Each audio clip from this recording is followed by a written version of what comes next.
Esta mañana se presentó en Santa Fe Unidad Ciudadana. Estamos con Agustín Rossi, con Patricia Munier, ambos precandidatos a diputados nacionales. Van a competir en las próximas internas del justicialismo. Bienvenidos. Gracias. Muchísimas gracias por la invitación. Bueno, una interna con 3 listas. Las 3 listas son interesantes. Digo, si uno se pone a analizar cada una de las listas que lleva el justicialismo, las 3 son listas interesantes. ¿Cómo ven la campaña, sobre todo a las PASO? Digo, ¿cómo se van a diferenciar las opciones y sobre todo cuál es la diferencia de Unidad Ciudadana con el resto de las listas del peronismo? Bueno, Unidad Ciudadana es una propuesta que lo primero que queremos decir que va a tratar de llevar al escenario político, al escenario electoral, la vida cotidiana de los argentinos y en este caso la vida cotidiana de los santafesinos, ¿no? Nosotros creemos que esas historias de vida del ciudadano de a pie son las historias de vida que tienen que preocupar a la política y que tienen que ocupar un espacio en el debate electoral, ¿no? A veces nos pasamos discutiendo los políticos de una cantidad de cosas que no tienen que ver con la vida cotidiana de los argentinos y nos parece que esta propuesta va a intentar de alguna manera de reflejar claramente eso. Los santafesinos que tienen trabajo, muchos de ellos no llegan a fin de mes, los que no tienen trabajo pasan hambre, los comercios no sostienen la caída de las ventas con el aumento de las tarifas, las industrias se tienen que enfrentar a situaciones indiscriminadas de invasión de productos extranjeros, muchas veces a precio de dumping, ¿no? Unidad Ciudadana es un espacio político claramente opositor. Nosotros no tenemos nada que ver con el neoliberalismo. No tenemos punto de contacto con el modelo económico que hoy gobierna la Argentina. Reconoce en la figura de Cristina Fernández de Kirchner un liderazgo. Para nosotros, Cristina sigue representando la esperanza de millones de argentinos de volver a tener futuro. Nunca mejor la consigna que acompaña a Unidad Ciudadana. Y al mismo tiempo tenemos un reconocimiento de los 12 años de gestión de Néstor y Cristina, que yo creo que el tiempo, que suele tener la virtud de colocar las cosas en su lugar, las va a terminar reconociendo como los gobiernos que más hicieron por la gente, por el ciudadano de a pie en estos últimos 50 años. Cada legislativa pone, por lo menos en el mapa comunicacional, en debate distintas cuestiones. ¿Creen que esta es meramente, o mejor dicho, esencialmente económica? Digo, acá se está debatiendo un modelo económico de país, digo, y lo que está pasando, no solamente en el territorio de la Bota santafesina, sino en todo el país, ¿va a ser el eje de la discusión en estas elecciones? Evidentemente que sí, porque además es lo que más le preocupa a la gente. Nosotros lo que planteamos es conversar con la gente en función de lo que está necesitando, de las necesidades de la gente. ¿Y la gente qué es lo que dice? Que efectivamente la economía, las políticas económicas de este gobierno nacional los han afectado a tal punto de perder derechos, a tal punto de no llegar a fin de mes, a tal punto de, digamos, endeudarse cada vez más con créditos, con préstamos, con tarjetas, que hace que en algún momento esté tan sofocado el ciudadano que no pueda más. Evidentemente es lo que habla, ¿no? Porque incluso ayer lo hablábamos en otros medios, comparando con otras épocas donde la gente se interesaba o se preocupaba mucho más por la cuestión de la seguridad o de otros temas, hoy el tema económico es lo que es acuciante y es lo que la gente en realidad está pidiendo que cambie ese rumbo económico. Y evidentemente, más allá de los reclamos de los movimientos obreros, las movilizaciones, paros y demás que han hecho distintos sectores, el gobierno nacional está dispuesto a no moverse de su postura. Por eso nosotros decimos, como dice Agustín, somos una lista opositora que queremos marcar justamente la diferencia desde la oposición, porque no acordamos con ninguna de las políticas públicas que ha implementado el gobierno nacional. Hoy se lo consultaba Agustín cuando hicieron la presentación de la lista, en ese mismo lugar donde están ustedes, Algor Cantar dijo que a los docentes que hacían paro había que descontarle el día. Y Héctor le hacía la reflexión de que inclusive en provincia de Buenos Aires había algunos que habían cobrado 1.000 pesos por todo lo que habían descontado. Dijo, bueno, el que no trabaja no tiene que cobrar. Lo digo yo como docente del derecho del trabajo. Así lo explicó además. Es la discusión económica, pero profundamente política, ¿no? La que se va a poner en juego, ¿no? Obviamente, porque además no son lapsus las cosas que dicen en sus discursos y demás. Están absolutamente convencidos que los docentes, como cualquier otro trabajador, no tienen derecho, el derecho a huelga, que es un derecho constitucional y demás. Obviamente que tiene que ver con determinadas concepciones que tienen su raíz en lo político. No es un error bajar un subsidio por discapacidad. Es pensar que no lo merecen. Es pensar que no lo necesitan. No es un error desproteger a nuestros viejos, a nuestros ancianos. Es pensar que gastan, que son un gasto. Bueno, tiene que ver con un modelo, con una concepción que obviamente nosotros no compartimos. Nosotros tenemos una concepción y un modelo de país que no es un sueño de patria que no es lo que estamos viviendo y que tiene que ver profundamente con lo que le pasa a la gente. Ayer ahí en la Ruta 1, en Rincón, hay un mercadito que se armó, que se llama El Paraíso, que es un matrimonio boliviano que arrancó siendo una verdulería al costadito y se transformó después en un súper grande.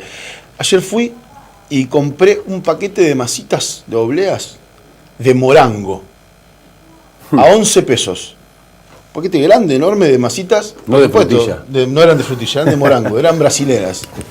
Y me fijé, la mitad de la góndola del supermercado, de un matrimonio boliviano que se instaló y que vive en Rincón, eran masitas brasileras. ¿Es difícil explicar las consecuencias de eso en una campaña o no?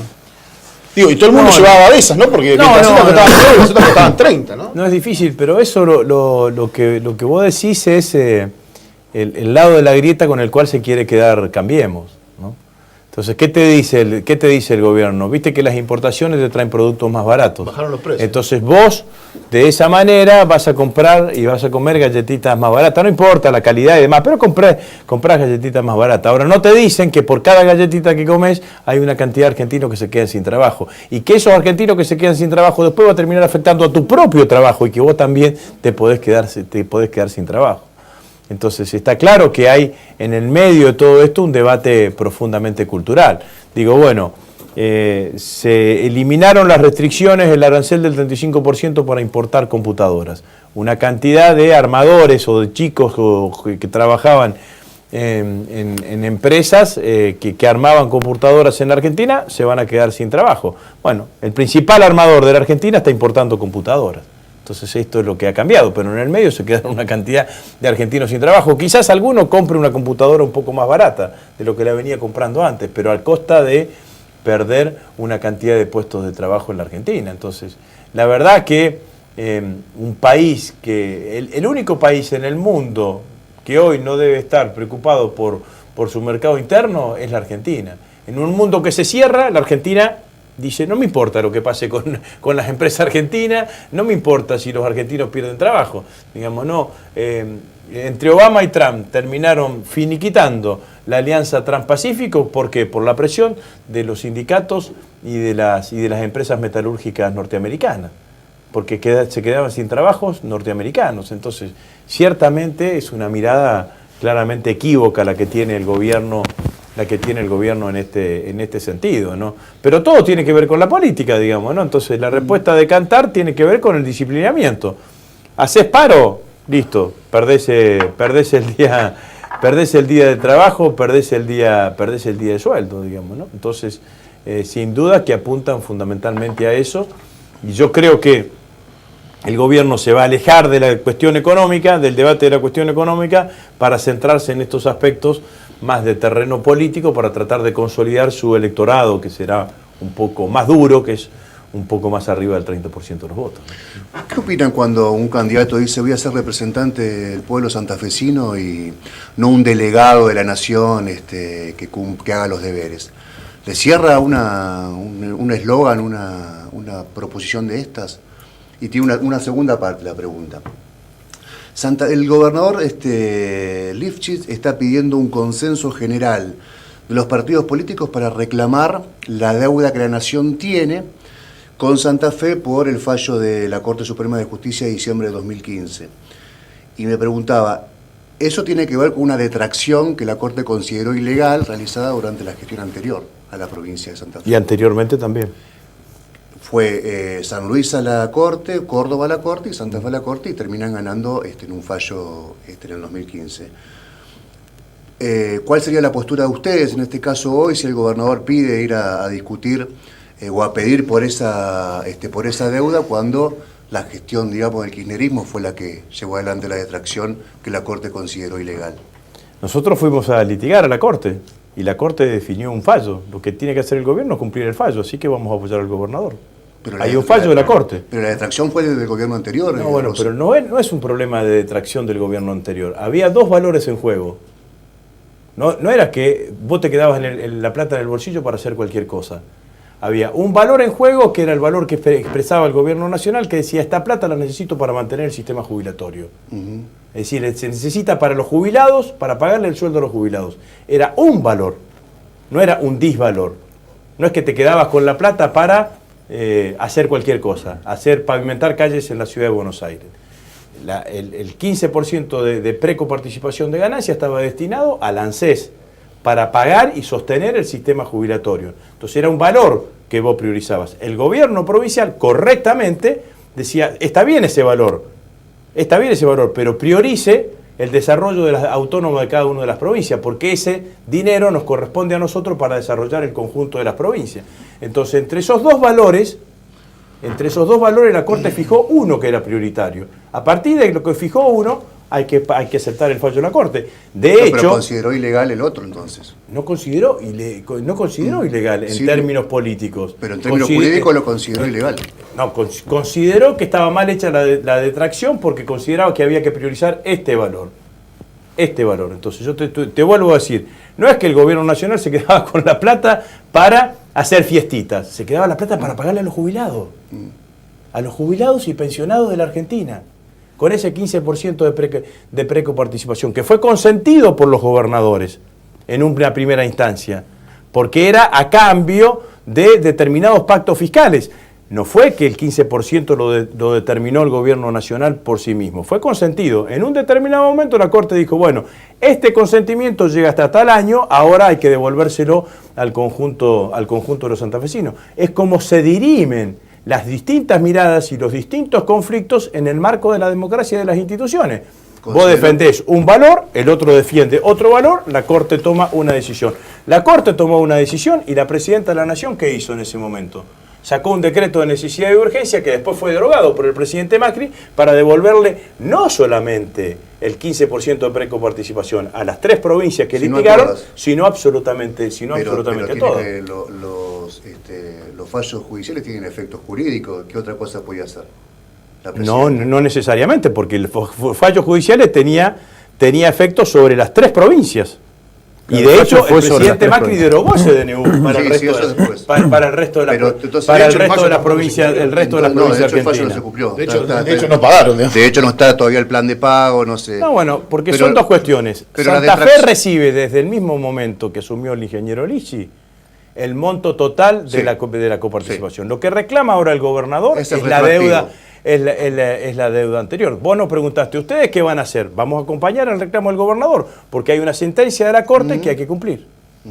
A pesar de que en su momento, digamos, bancaron una a pesar de que en nuestro momento nosotros sosteníamos que el valor que estaba en juego, que era el pago de los jubilados y pensionados, era un valor que valía la pena defender.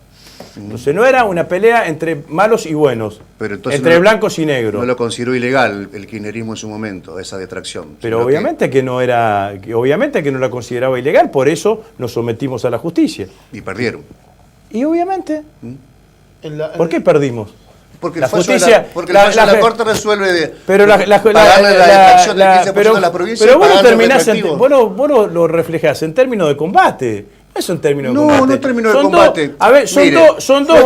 Fue tres veces la provincia, fue tres veces a la Corte. Y En la primera no, en la primera tenía que ir Amado Boudou, que era el ministro de Economía, porque primero hubo un reclamo administrativo. Usted lo conoce bien, al Bueno, tema, pero muy bien. obviamente que hubo Después se transforma en un litigio judicial en la Pero, Corte. y si así se reclama No, con el Estado, pero me extraña nunca que iba- usted sabe nunca tanto. iba- No ¿cómo? me diga esto. ¿Cómo? Yo no sé los tanto. los reclamos, usted litiga ante el Estado, primero tiene que resolver la instancia administrativa. Donde Uno resuelve la instancia administrativa. audiencia donde no iba la Nación. Pero no iba la Nación, porque la Nación defendía Pero un bueno, valor. pero por eso se transformó después en una instancia Pero judicial. eso, por supuesto. Porque tal vez Entonces, se pudo haber entonces resuelto había- una instancia El administrativa. gobierno de la provincia de Santa Fe defendía un valor, la Nación defendía otro valor. En un momento, la Corte Suprema de Justicia dijo, el valor es este, Y falló, que hay que defender. Y falló a favor de la provincia. Y que falló a favor de la provincia. De A tres partir de provincias. ahí, el gobierno lo que tiene que hacer es cumplir el fallo. ¿Qué es lo que vamos a hacer nosotros? Acompañar Buenísimo. acompañar el pedido del gobernador. Pero no me deslegitime, porque usted me No, dice, buenísimo a pesar de que hace un año usted defendía... No, un año a no, un pesar- año y medio, Un pero año y medio buenísimo atrás que- usted defendía porque otra con- cosa. Entonces porque le expliqué con por qué 40.000 defendía otra millones, cosa. porque con- La otra cosa no porque era que por- estaba defendiendo a alguien que se llevaba, Porque con que se llevaba la 40 plata a mil cualquier millones de lado. pesos se podría hacer, por ejemplo, grandes obras de los canales Bueno, en la pero con, zona. con esa plata se le pagó a muchísimos jubilados, inclusive a jubilados de la provincia de Santa Fe. Entonces, esa cuenta que usted hace es una cuenta falsa. No, Porque como está- fallo, sí, usted la está es el cálculo de desvirtuando la el cálculo cuenta. de la deuda retractiva más los intereses, ¿por qué es Bueno, falsa? pero es una cuenta falsa, porque usted dice, con esa plata se podría haber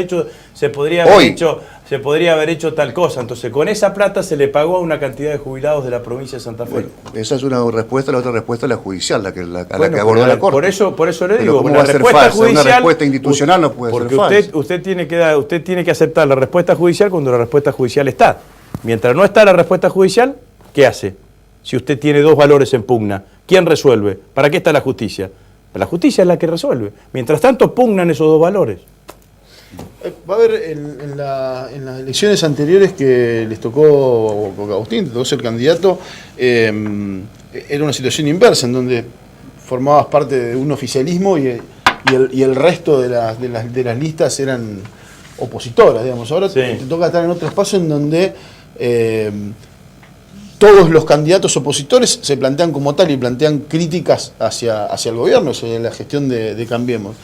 ¿En qué se diferencia? Digo, porque va a ser la discusión, va a ser esa, si la gente ratifica o no al gobierno nacional. Me parece que es eso lo que se define en esta elección. ¿En qué se diferencian, creen ustedes, esta lista que ustedes integran? No solo con el justicialismo, sino con el resto. Uno escucha discursos casi muy parecidos, lo escucha a Contigiani, lo escucha a Delfrade, escucha a Rodena, se escucha a otros candidatos. ¿Qué se diferencia? ¿Qué tiene para ofrecerle de garantía al votante o no este espacio? Bueno, nosotros no tratamos de diferenciarnos en función de opiniones sobre terceros. Tratamos de decir lo que nosotros pensamos y de lo que nosotros somos. Y tratamos de mostrar nuestra coherencia y nuestra historia. Nosotros nos sentimos reflejados en la labor, por ejemplo, que llevó adelante el Frente para la Victoria en la Cámara de Diputados. En la Cámara de Diputados, el Frente para la Victoria fue el único bloque, además de los bloques de izquierda, que votaron en contra del acuerdo con los fondos buitres. Los otros bloques votaron a favor del acuerdo con los fondos buitres. Por ejemplo, el bloque del Partido Socialista de Santa Fe votó a favor del acuerdo con los fondos buitres, como votó a favor del blanqueo de los capitales, como votó a favor de subirle la edad, no la edad jubilatoria, esa pensión para las mujeres. Entonces, Como el senador también del Frente para la Victoria. es un senador, por eso dije el bloque de diputados del Frente para la Victoria. ¿Sí me escucha? Pero Yo dije, me siento reflejado, reflejado en eso y vos me decís lo otro, lo que yo no dije. No, le recordaba que No me recordé porque el yo lo primer recuerdo. senador del Eso lo Frente para la recuerdo, Victoria apoyó eso lo recuerdo muy bien. el acuerdo con los buitres. Bueno, eso lo recuerdo está muy bien. No se ponga Entonces, mal, se le si recordaba. yo no me pongo nomás. mal, el que te pone mal sos No, vos. lo veo colorado que se No, pone vos te mal. pones colorado. Mirá cómo estás. Un concurso de colorado. Mirá cómo estás. Es así. No me pongo mal. Simplemente digo. Cuando digo claramente, nosotros nos sentimos representados en esas posiciones, bueno, me parece que claramente hay una diferenciación ahí. De todas maneras, digo, la diferenciación entre opositores a mi criterio es secundaria en este momento. Nosotros lo que tenemos que tratar de hacer es plantear claramente la posibilidad de ponerle un freno al ajuste macrista. Y la sociedad interpretará y decidirá quién es el que mejor representa a la oposición en el escenario político actual. pero claramente me parece que ese es el objetivo que tenemos que tener y llevar adelante. Así que a mí no me preocupa que haya candidatos con discursos parecidos, lo celebro, como el caso de Contegiani, como el caso de Carlos de Frade. Seguramente si somos diputados todos, trabajaremos todos en forma conjunta en una cantidad de temas.